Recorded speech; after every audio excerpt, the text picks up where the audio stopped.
తర్వాత అక్కడ ఉన్నటువంటి బడాబాబులు దాన్ని కోర్టులో కేసేసి బంద్ చేసిండ్రు. పట్టాలు ఇచ్చి అదేవిధంగా రోడ్డు నిర్మాణం పేరుతో గుడిసెలు తొలగించే ప్రయత్నం చేస్తా ఉన్నారు.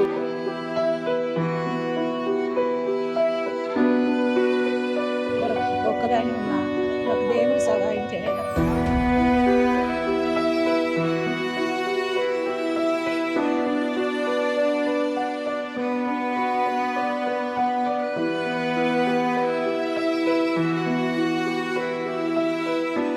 Hello viewers, welcome to Politicos. ప్రస్తుతం మనం ప్రజాభవన్లో ఉన్నటువంటి ప్రజావాణి కార్యక్రమం రావడం జరిగింది.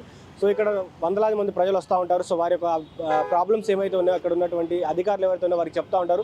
సో వారికి ఎలాంటి సొల్యూషన్ ఇస్తూ ఉన్నారు, సో అధికారులు వారికి ఎలా స్పందిస్తూ ఉన్నారు, సో ప్రజలకు ఉన్నటువంటి సమస్యలు ఏంటి, అసలు ఎక్కువ మొత్తంలో ఏ సమస్య కోసం ప్రజలు ప్రజావాణి కార్యక్రమాన్ని సంప్రదిస్తూ ఉన్నారు. సో ఇవన్నీ కూడా వారి మాటలను అడిగి తెలుసుకుందాం. మల్లమ్మ నా పేరు కీసరమ్మ.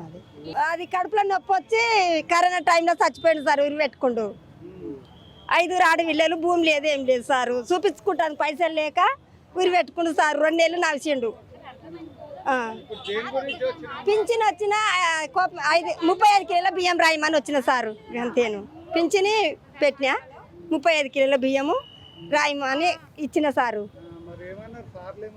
కాగితం పెట్టుకురు సారు, సంతకం చేయించుకొని. కొడుకు లేరు, 5 ఆడపిల్లలు, భూమి లేదు, గింత కూడా భూమి లేదు సార్. ఖాళీ ఇల్లే ఉంది. అంతా అమ్మి పెళ్లి చేసిన పేదోళ్ళకి ఇచ్చిన నా బిడ్డల. నా పేరు బిచ్చమ్మ, కీసర నుంచి వచ్చిన. అయితే మాకు డబుల్ బెడ్రూమ్ వచ్చినాయి. వస్తే మాకేంది, మాకు బంగ్లా ఉంది అని చెప్పి రాసిర్రు. బంగ్లా అని మేము కలెక్టర్ కాడికి కూడా పోయాము, మళ్ళీ మున్సిపాలిటీకి పోయాము. ఇప్పుడు ఇక్కడికి పింఛన్ పెట్టేదానికి వచ్చినాను. అధికారులు ఏమన్నారు, పెట్టితే తీసుకురు కాగితం, అంతే. కానీ త్వరలో చేయాలని నేను ఆశపడుతున్నా. నా పేరు రాజమణి. మా భర్త ఆటోటకు ఉండగానే అయిపోయిండు. ఇక నన్ను ఒంటరిదాన్ని, నాకు బియ్యము పింఛను 3 సార్లు రాసేసినా వస్తూనే లేదు. అందుకే వీడికి వచ్చిన రాసుకొని బియ్యం రావాలి, నాకు పింఛను రావాలి. నన్ను ఒక్కదాన్ని ఉన్నా, నాకు దేవుడు సహాయం చేయాలి. కీసరా చాందిని. పింఛన్ 10 సంవత్సరాలు అయిపోయాను, చచ్చిపోయి. ఇంకా పింఛన్ కావాలి. 2-3 సార్లు అప్లై చేసినాం, అయినా కాలే. ఇప్పుడు మళ్ళీ వచ్చి చేస్తున్నాం. ఇక మాకు పింఛన్ రావాలి. ఇల్లు లేదు. డబుల్ బెడ్రూమ్ గురించి అప్లై చేసినాం, అది కూడా రాలే, ఏం రాలే. ఇక ఇప్పుడు అన్న పింఛన్ అన్న రావాలి. తీసుకూర్లు పేపర్లు తీసుకూర్లు. మేము కీసర్ నుండి వచ్చాము. పింఛను 3 సార్లు అప్లికేషన్, 2 సార్లు మా కీసర్లోనే పెట్టినాం. ప్రజాపాలన ఒకసారి ఫస్ట్ 6 నెలలకే పెట్టినాము, రాలేదు. అందుకని ఇక్కడికి వచ్చి అప్లికేషన్ ఇవ్వాలని వచ్చినాము. అప్లికేషన్ తీసుకున్నారు, ఆన్లైన్లో అప్లై చేస్తామని చెప్పింది, మెసేజ్ వస్తుందని. ఎలాగో పింఛన్ వచ్చేటట్టు చూస్తే బాగుంటుంది. 2 పిల్లలు చిన్నగా ఉన్నారు, మాకు ఎవరు లేరు. మా అత్తయ్య వయసు అయింది, అందుకే ఇంత దూరం వచ్చిన. నా పేరు భాగ్యలక్ష్మి. మేము ఉండేది గాజులరామరం నుంచి వచ్చాము. మేము డబుల్ బెడ్రూమ్ కోసం వచ్చి అడిగాము ఇక్కడ వెళ్ళేసి. అయితే మాకు సార్కి మా బాధ చెప్పుకున్నాం, మా ప్రాబ్లం గురించి చెప్తే మాకు వెళ్ళేసి మేడ్చల్కి వెళ్ళి మండే రోజు, సోమవారం రోజు మేడ్చల్ ఆఫీస్కి వెళ్ళమని చెప్పారు. వెళ్ళి హౌసింగ్ వాళ్ళని కలవమని చెప్పారు. నా పేరు మామిడి చెట్ల వెంకటస్వామి, సిపిఐ ఖైరతాబాద్ నియోజకవర్గ కార్యదర్శి. మేము ఈ గురు బ్రహ్మనగర్ జుబ్లీస్ డివిజన్లో ఉంటుంది. అక్కడి నుండి ఈ ప్రజావానికి మెమోరాండం ఇవ్వడానికి వచ్చినాం. మా సారు కూనంనేని సిపిఐ రాష్ట్ర కార్యదర్శి కూనంనేని సాంబశివరావు గారు లెటరు, ఆ తర్వాత మా జిల్లా పార్టీ నుండి ఒక లెటర్ తీసుకొని మేమందరం, మా జిల్లా ఎగ్జిక్యూటివ్ నెంబరు కాంపల్లి సీన్ గారు, నేను, నరసింహ, భీమేష్, రాముడు, కామాక్షి, వీళ్ళందరం కలిసి ఈ ప్రజావాణిలో ఇవ్వడానికి వచ్చినాం. ముఖ్యంగా ఏంటంటే గురు బ్రహ్మనగర్ అనేటటువంటిది జూబ్లీస్ రోడ్ నెంబర్ 69లో ఉంటుందన్న. ఆ 69లో దాదాపు మేము ఒక 40 సంవత్సరాల నుండి ఉన్నాము అక్కడనే. అయితే ఇంతకుముందు గతంలో 2009లో పట్టాలు ఇవ్వడం జరిగింది, G+3 కింద కట్టిస్తామని. ఆ తర్వాత అక్కడ ఉన్నటువంటి బడాబాబులు దాన్ని కోర్టులో కేసేసి బంద్ చేసిండ్రు. ఆ తర్వాత మళ్ళీ డబుల్ బెడ్రూమ్ కట్టిస్తామని చెప్పి కేసీఆర్ ప్రభుత్వం వచ్చినాక చెప్పిండ్రు. ఇప్పుడు ఉన్నటువంటి ఈ ప్రభుత్వం ఏం చేస్తుందంటే, మాకు ఇందిరమ్మ మాడిని కాళ్ళు కడతానని చెప్పి ఆ గుడిసెలనన్నీ తొలగించి కొంతమంది ప్రైవేటు వ్యక్తులు ఈ ల్యాండ్ను కబ్జా చేయాలని చూస్తున్నారు. అది మా కాన్స్టిట్యున్సీ ఎమ్మెల్యే ఖైరతాబాద్ ఎమ్మెల్యే అయినటువంటి దానా నాగేందర్ గారు ప్రత్యేకించి ఒక రోడ్ వస్తుంది, ఈ పక్కల ఒక జడ్జి గారి ఇల్లు ఉంది, అది ఆ జడ్జి గారి ఇల్లుకు మనం రోడ్ ఇవ్వకపోతే మీ ఇల్లు కట్టియం, లేకపోతే మీ గుడిసెలను ఉట్టిగానే హైడ్రా అప్పచెప్తాం, హైడ్రా తీసేస్తుందని చెప్పి దాదాపుగా అక్కడ ఉండేటటువంటి వాళ్లకు 452 కుటుంబాలు ఉంటాం.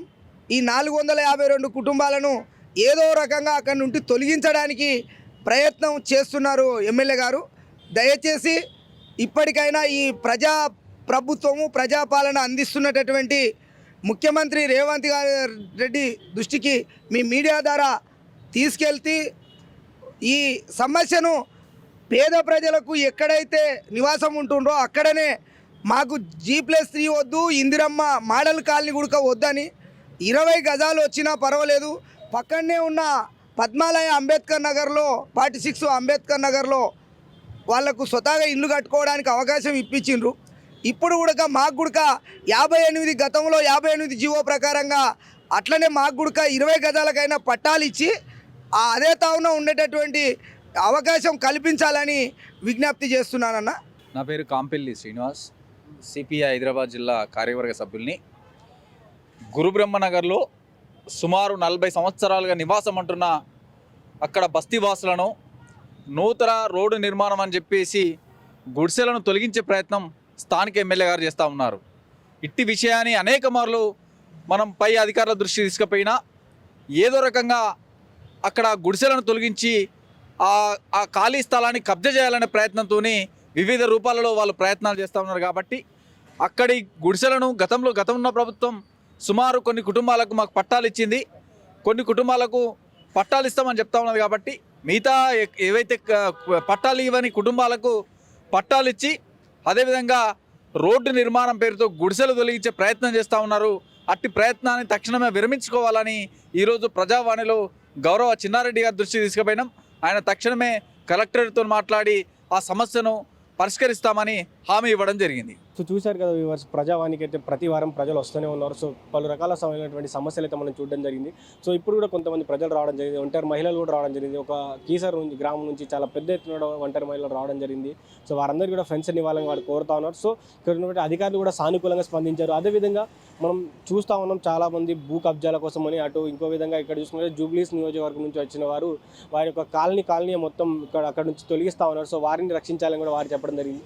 సో ఇలా పలు విధాలైనటువంటి ప్రాబ్లమ్స్ ఇక్కడ ప్రజలు రావడం జరిగింది. సో లోపల ఉన్నటువంటి అధికారులు ఎవరైతే ప్రజావాణి కార్యక్రమం నిర్వహిస్తూ ఉన్నారో సో అధికారులు కూడా చాలా మంచిగానే స్పందిస్తూ ఉన్నారని కూడా వారు చెప్తా ఉన్నారు. కానీ కొంతమంది మాత్రం మాకు డబుల్ బెడ్రూమ్ ఇల్లు ఇస్తామని చెప్పి కూడా కొన్ని రోజులు మమ్మల్ని డిలే చేస్తూ ఉన్నారు. సో లిస్టులో మా పేరున్నా కూడా ఇంకా మమ్మల్ని తెరపైకి తేవడం లేదు, మాకు ఇల్లు ఇవ్వడం లేదు కూడా అడుగుతూ ఉన్నారు. సో అట్లాంటి వాటి సమస్యలు ఏమన్నా కూడా అధికారులు సానుకూలంగా స్పందించి ఆ ఒంటరి మహిళలు కావచ్చు, మరి వచ్చినటువంటి వృద్ధులు కావచ్చు, వచ్చినటువంటి ఎవరైతే కాలనీ వాసులు కావచ్చు వారందరినీ కూడా వారికి తక్షణంగా వారికి కావాల్సినటువంటి సొల్యూషన్ ఏదైతే ఉందో దానికోసం అధికారులు ప్రయత్నించాలని కోరుతా ఉన్నాం.